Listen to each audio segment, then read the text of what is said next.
अस्सलाम वालेकुम दोस्तों, खुशामदीद तुहाडे अपने यूट्यूब चैनल पंजाबी शौक। तो चैक करो दोस्तों वीरो माशाल्लाह जर्मन शैफर्ड स्टॉक कोड का पेयर जनाब। तो यह वीडियो तुहानूं फीमेल नज़र आ रही है जी। 4.5 तो 5 महीने पेयर की उम्र आ।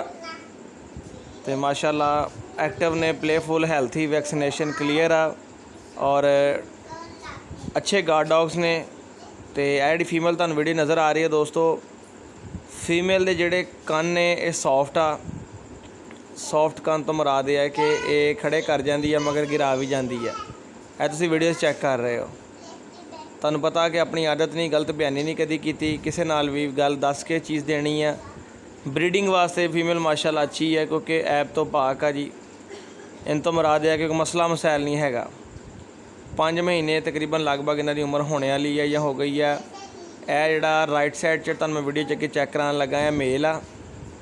तो दूसरी जिहड़ी हैगी जिहड़ी कन नीचे ने ब्राउन फेस आ वो फीमेल आ, जिंदा ब्लैक मास्क आ, हल्का हल्का, फुल ब्लैक नहीं हैगा।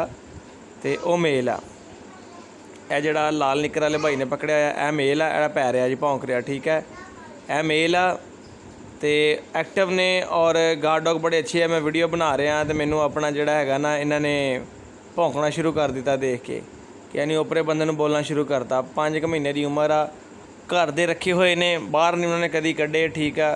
एक्टिव आ, सिक्योरिटी के लिहाज नाल भी ओपरा बंदा वेख के भी भौंकते आ, बोलते आ और हर बीमारी वगैरह तो क्लीयर ने जनाब, ठीक है। हर तरह की तसल्ली करवा के देवांगे।